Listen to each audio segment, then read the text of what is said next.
¿Qué tal amigos? Les saluda Germán González. Hoy tenemos una entrevista muy interesante con Kay Lovejoy, conectora comunitaria bilingüe de Denver Children's Advocacy Center, para contar con mayor información sobre el tema y cómo identificar la prevención y abuso infantil, un tema realmente interesante, eh, pues para todo el año, ¿no? Debe estar vigente. De acuerdo a los Centros para el Control y la Prevención de Enfermedades, CDC, por sus siglas, al menos uno de cada 7 niños en Estados Unidos sufrió maltrato o negligencia infantil en 2024. En 2020, 1.750 niños murieron a causa del maltrato y la negligencia en este país. Se denuncia un caso de maltrato infantil cada 10 segundos y el 91% de los perpetradores son padres, son los padres de familia. Un tema realmente de gran interés y que al conocer de ello, pues vamos a poder marcar una diferencia en la vida de un pequeño y por ello la importancia de esta entrevista con nuestra invitada de hoy. Les saluda Germán González Flores, director editorial de Enlace Press Digital y comenzamos. Saludos, que me da mucho gusto volverme a reencontrar contigo en las entrevistas y pues muchas gracias por tu tiempo, espacio y pues brindarnos esta información tan valiosa. ¿Cómo estás? Muy bien, muchísimas gracias por tenerme. Igual es un placer verle de nuevo y poder platicar sobre esta información bastante importante. Antes de entrar de lleno al tema de la entrevista, ¿te gustaría compartir en qué consiste tu trabajo en el Centro de Defensa de los Niños en Denver o DCAC por sus siglas en inglés? Sí, claro. Entonces, nosotros somos el Centro de Defensa de los Niños en el Condado de Denver. Significa que tenemos más o menos tres recursos o trabajos o programas que ofrecemos a la comunidad. El primero es cuando alguien viene o cuando hay un caso de abuso para un niño, dirigen estos casos a nosotros y los investigamos. Antes tenía que ver mucho con la policía, los niños tienen que ir a la estación de la policía.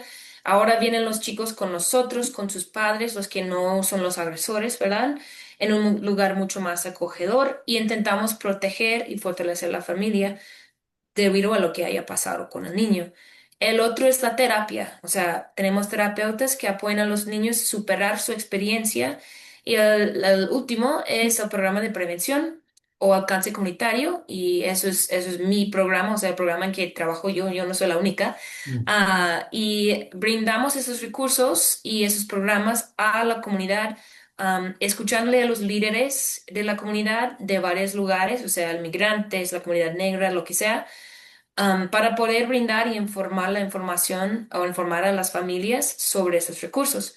Y ese es mi trabajo. Yo soy la conectora comunitaria bilingüe y mi trabajo es traer esos recursos a la comunidad, de su forma, en su manera. Y también muchas veces hay muchos recursos de la comunidad que podemos también traer a nuestros jóvenes para que ellos puedan también experimentar la niñez mejor. Gracias. De acuerdo a estadísticas que ustedes manejan en su página de internet y que hemos pues mencionado al inicio, buscando más datos de ello, esto nos llevan a reflexionar y estar informados de la importancia. Pero, ¿qué es el abuso infantil? ¿Qué te gustaría comentarnos sobre ello? Sí, el abuso infantil se define como el daño o la amenaza de daño a un menor de 18 años por parte de sus cuidadores, su familia, la gente a cargo de ellos, o sea, sus padres también podría ser. Y son tres tipos, ¿verdad?, de abuso infantil. Pero aunque cuando los menciono a nombre, o sea, a veces es difícil oírlos. El primero es abuso físico, es lo que la mayoría de personas piensa cuando piensan en abuso infantil, es el abuso físico, que es cuando causan daño físico al joven, ¿no? Como una quemadura, un moretón, lo que sea, o huesos rotos, o sea, también hay abuso sexual y eso es cuando una persona a cargo de los niños am, utiliza al niño para satisfacer su deseo de excitación. Puede ser tocándoles, puede ser haciendo otros actos de sexos, puede ser tomando videos o fotos, ¿no? De Mm, un menor. Tenemos también negligencia, que es cuando un cuidador no brinda los recursos básicos de un niño como comida, ropa limpia, cuidado médico, tal vez educación. Es muy importante entender que la negligencia tiene que ver con la falta de esos recursos o esas necesidades por el motivo de control o castigo, no porque la familia les hace falta. Pero mm. si la familia ya tiene acceso a esas cosas y por propósito están quitándoles a esos jóvenes, eso sería negligencia. Y el último, que es lo más difícil de escribir, es el abuso emocional. Mm. Eso es cuando un cuidador no apoya de manera emocional al joven y eso estanca o hace que su desarrollo emocional no sea adecuado. Entonces, cosas como decir, tú no vales nada o nunca te quería o tú siempre me causas problemas, o sea, cosas que realmente afectan el bienestar mental de esos niños. Bien, bien interesante y por ello la importancia de compartir estos temas, ¿no? De informar a la comunidad sobre el abuso infantil y no sé qué tan frecuente esta situación sea en Colorado. Y en tu experiencia, ¿se ha logrado bajar las estadísticas, que los padres de familia conozcan más información al respecto? ¿Se han logrado dar pasos positivos en ello? Sí, muy buena pregunta. Lo difícil de abuso infantil es que nunca vamos a saber cuándo prevenimos abuso. Mm, Solo vamos a saber cuándo hay un reporte de abuso. Entonces, nosotros confiamos que el trabajo que hacemos enseñando a las familias sobre cómo hablar sobre el abuso y la prevención ayuda a prevenirlo, pero no tenemos, es difícil tener la estadística que dice que pues esos niños iban a estar abusados y ya no, ¿no? Y también tenemos muchas historias muy bonitas de mm. cómo la terapia ha ayudado a un joven que ha pasado algún abuso superar la experiencia. De verdad que de reconocer la labor que ustedes hacen ahí. Tengo ya muchos años de seguir de cerca el trabajo y a través de entrevistas que hemos realizado incluso en otras plataformas, como ahora lo que estamos haciendo en Enlace Press Digital, es de gran apoyo para nuestra comunidad. Y precisamente que con el fin de darle un panorama más amplio a nuestra comunidad para saber cómo identificar una situación de la que estamos tratando en nuestra entrevista de hoy. ¿Cuáles son esas señales de abuso infantil? ¿Cómo las podemos identificar o reconocer? Ujú. Ah, sí, muy buena pregunta, súper importante. Para mí es muy importante explicar que hay, en mi mente hay dos tipos de signos o señales de abuso. Hay algunos que son más generales y pueden ser debido a algún abuso infantil o pueden ser algún otro trauma o experiencia dañina del joven. Lo importante es que la familia, los maestros empiezan a captar esos comportamientos porque tal vez no es abuso, no sea abuso, pero algo sí está pasando en la vida del joven y hay que acercarle y apoyarle. Entonces, esos señales más generales son cosas como que hay un cambio en cómo está durmiendo el niño, ¿no? Si está Mm, durmiendo más o menos. O sea, es el cambio que queremos, en que queremos enfocar, ¿no? No tanto si es más o menos, es que de repente tiene muchas pesadillas, tal vez algo está pasando. De repente está durmiendo durante el día, tal vez algo está pasando. Igual lo de comer. Si un joven de repente come más o come menos, puede señalar algún trauma, alguna experiencia dañino en su vida o estrés, digamos. Muchos jóvenes que pasan por trauma o abuso experimentan una vuelta de comportamientos anteriores, o sea, como hacer pipí en la cama o actuar, tener más berrinches de repente, miedo de volver a la casa, ¿no? Estar en la escuela y de repente no quieren ir a la casa o no quieren ir con cierta persona de repente, la falta de asistencia escolar o la falta de, o sea, la falta de, perdón, cambios en el desempeño, o sea, sus calificaciones de repente están más bajos, falta de cuidado o higiene personal Y con jóvenes más grandes, aunque a veces pasa con los chiquitos también, si empezamos a ver comportamientos más arriesgados, puede señalar algún trauma o abuso y también comportamientos sexuales que no sean apropiados para ese joven y su edad. Wow. ¿Hay efectos del abuso que les impacta a los niños a largo plazo después de ese abuso físico o sexual? Después de ello, hay un síntoma, una señal que les impacta y les afecta a largo plazo. Sí, definitivamente, porque lo que pasa con el abuso infantil y lo que pasa con trauma es que hace que el cerebro se queda o se estanca en el estado de pelea, lucha o huirse, ¿no? Entonces, por ejemplo, cuando yo veo un oso en las montañas, de repente sé que tengo que congelarme, correr o pelear para Mm, mantenerme a salvo. Trauma o abuso infantil en esos niños tiene el mismo efecto.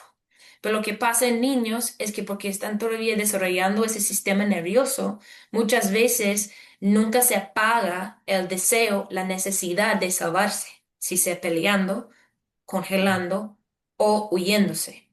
Y tras tiempo lo que pasa es que el nivel de cortisol, que es la hormona que nos ayuda a superar cosas espantosas de correr o congelar, está tan alto en el cuerpo que empieza a hacer daño.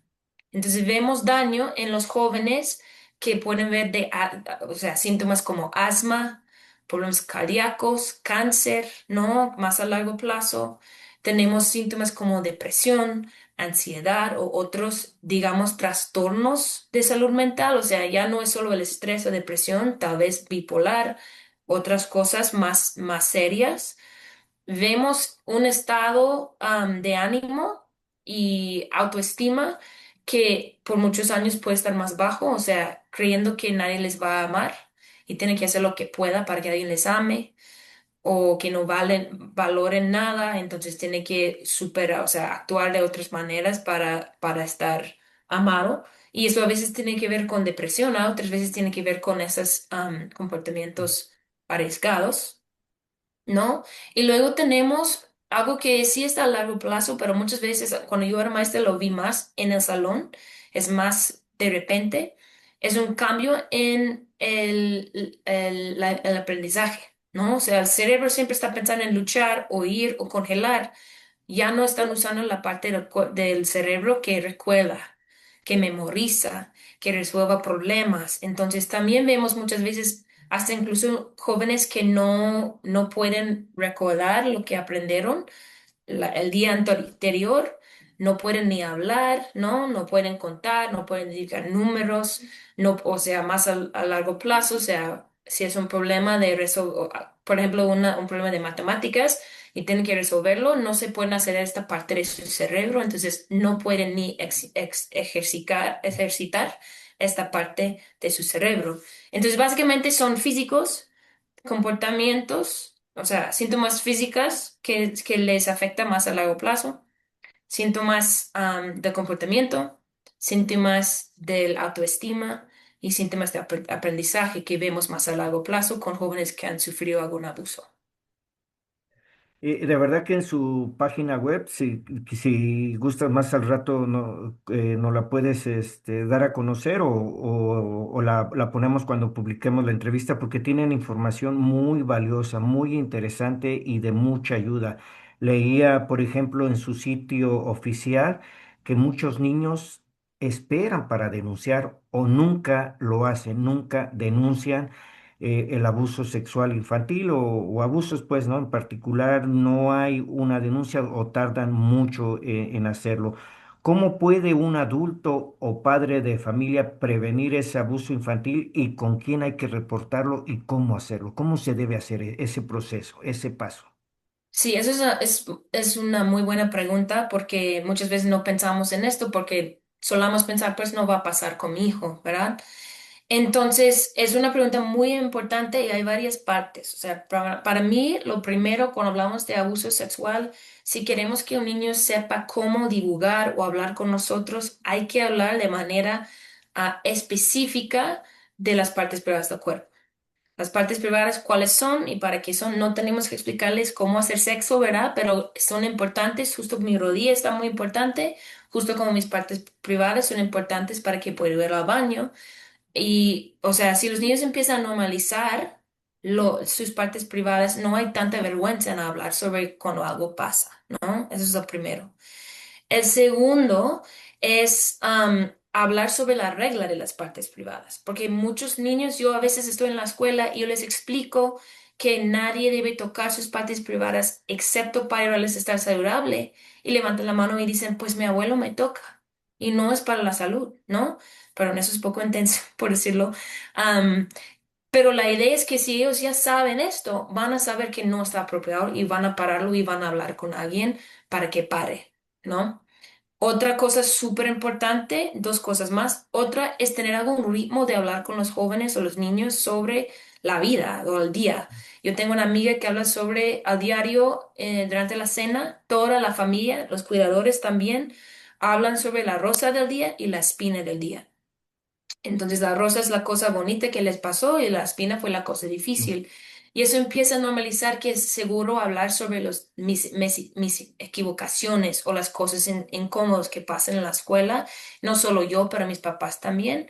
Y brinda un espacio para que los jóvenes sepan o saben que no tienen que esconder cosas difíciles de sus papás. El último que hemos oído de unas familias o niños es que a veces los jóvenes no divulgan porque no saben lo que van a hacer sus papás. Entonces, si ponemos a explicar qué haríamos si esta pasara, los niños van a entender mejor, bueno, solo eso va a pasar si les explico qué me pasó. Entonces, tener la conversación con los niños que si alguien te toca de manera inapropiada, nosotros, uno, siempre te vamos a creer. Ujú. Dos, vamos a hacer lo posible para asegurar de que nunca estés con esta persona de nuevo para que te hace ese daño, ¿no? Y tres, que no es tu culpa, que cuando alguien más rompe esta regla, no te culpamos a ti, es la persona que rompió la regla. Entonces, si empezamos a manejar la conversación más así, los niños se sienten más cómodos con hablar y divulgar cuando algo pasa. Y es importante entender también que es un trauma y es vergonzoso. Aunque los niños no quiebran la regla, no es su culpa, aún así se sienten vergonzosos y va a tener poco tiempo para que se sientan bien en divulgar lo que les pasó. Y es por eso bien importante y en base a la experiencia que ustedes en el centro tienen de trabajar con niños, pues que han experimentado abuso o negligencia, que la importancia que tiene de ir a esas terapias, de buscar la ayuda profesional, incluso el equipo profesional no solo lo hace con los niños, sino me imagino también con los padres de familia y eso queda muy en privado entre ustedes, no se comparte esa información porque a veces por la cultura misma van a decir, oh no, ya todo el mundo se va a enterar, no, tomen este proceso y hay gente profesional que va a cuidar toda esa situación, ¿no? De no darlo a conocer, va a ser privado y sobre todo va a ser enfocado en ayudar a superar esa experiencia de un menor, de un niño, ¿no? Sí, exacto. Nuestros terapeutas tienen que seguir la misma regla que los doctores. No Mm. por la ley de HIPAA, no podemos compartir información sobre nuestros clientes con ninguna persona, a menos que no esté en algún orden legal de ese niño pidiendo información, y eso casi nunca pasa. ¿Cuáles son los recursos que pueden ofrecer a las familias para aprender más sobre el abuso infantil y cómo prevenirlo? ¿Hacen talleres con la comunidad en escuelas? Sí, nosotros brindamos el programa que le llamamos Seguro desde el inicio. Y entramos a las escuelas públicas de Denver para enseñar unas 6 lecciones o 5 lecciones a los jóvenes de 3 años hasta 12 años sobre qué es el abuso y cómo pedir apoyo si algo inseguro pase. También esos mismos clases le damos a los papás cuando una organización, una escuela lo pide. Podemos brindar esas 5 lecciones en forma de conversaciones que pueden tener con sus hijos para que no tienen que estar en la escuela, los papás pueden manejarlo también en casa. Y esas 5 lecciones o conversaciones para nosotros son, uno, la seguridad en general, que nos ayuda los niños, les ayuda a los niños a entender cómo me mantengo seguro y yo sí puedo mantenerme seguro. Incluso si mi mamá no está aquí, puedo poner mi casco, puedo poner mi cinturón, puedo no tocar la estufa. O sea, si veo una pistola en algún lugar o algo afilado en algún lugar, no lo voy a tocar, ¿no? Entonces empezamos con seguridad general. De ahí hablamos sobre la regla perdón, la regla de siempre pedir permiso primero. Y esta regla es súper importante porque ya usted ya lo mencionó, que 90% de los agresores de abuso infantil son familiares o personas conocidas por la familia. Entonces, si el joven empieza a decir, antes que voy con mi abuelo, hay que pedir permiso, antes que voy con mi vecino, hay que pedir permiso, antes que voy con mi tía, hay que pedir permiso, podemos brindarles más seguridad y apoyo. um, Solo porque sabemos en dónde están, ¿no? Y tercero, hablamos sobre, y para mí eso es lo más importante, toques seguros, toques inseguros y toques incómodos. Es decir, si alguien me toca de una manera segura, me hace sentir feliz, amada y segura. Si alguien me toca de una manera insegura, me hace daño a mi cuerpo. Y si alguien me toca de manera que tal vez es seguro, pero me hace sentir incómodo o incómoda, está bien que diga, no, gracias, no quiero un abrazo ahorita, ¿no? Entonces los niños empiezan a escuchar sus cuerpos y mantenerse seguros con la sensación de incomodidad. Las últimas 2 lecciones o conversaciones que pueden hacer los papás son la regla de las partes privadas que acabo de mencionar, que nadie nunca debe tocar o mirar a sus partes privadas excepto para ayudarles a estar saludable. Y luego, ¿cuáles son las personas de confianza con las que puedes hablar si algo inseguro pasa? Entonces, nosotros sí brindamos esta información, pero los cuidadores, los papás, los tíos, los familiares que están oyendo esta entrevista ahorita, pueden ya hacerlo con sus jóvenes también para que ellos mismos puedan mantenerse a salvo. Y perdón por retomar este punto, pero se me hace muy importante. A veces cuando el niño habla con la madre o con el padre sobre, pues, que algún familiar, alguien de manera muy directa le está haciendo eso, a veces no se le cree al niño. Y creo que esa puede ser un punto importante para marcar una diferencia, ¿no? Para evitar tragedias mayores. No sé, es realmente increíble, ¿no? Que a veces no se cree que alguien que está cerca al núcleo de la familia puede hacerle daño a un niño. Hay que darle ese voto de confianza, hay que creerle, hay que cruzar esa línea de credibilidad, ¿no? Sí, exacto. Muchas gracias por nombrarlo porque sí, muchas veces los adultos no lo creen o no lo quieren creer y sigue el abuso y eso es lo peor que pueda pasar. Entonces, nosotros siempre enseñamos a los adultos que siempre creemos a los jóvenes. O sea, tal vez hay dudas, tal vez no sabemos realmente cómo una persona puede hacer algo así, pero siempre hay que creerles y investigar para que no vuelva a pasar.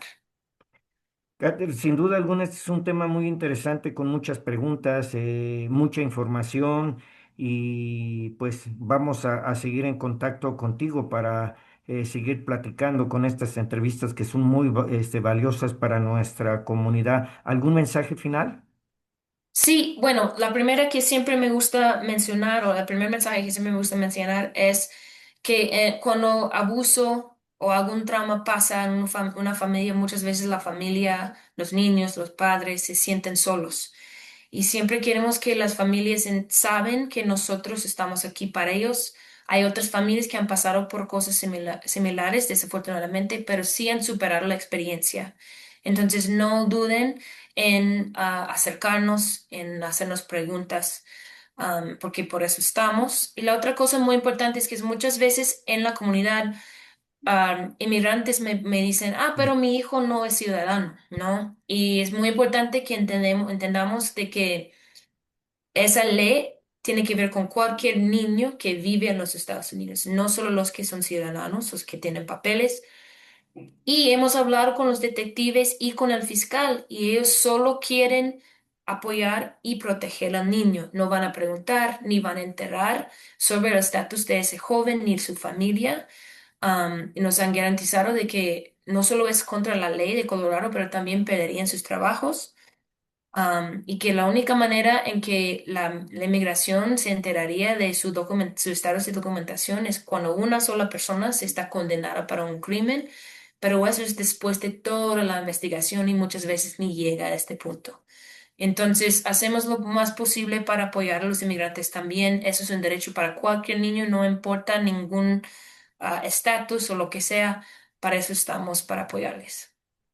Agradecemos a Kat Lovejoy, conectora comunitaria bilingüe del Denver Children's Advocacy Center, por compartir esta valiosa información con nosotros y nuestra comunidad. No olviden darle like y compartir la entrevista. Reportó Germán González Flores de Enlace Press Digital. Hasta la próxima. Gracias.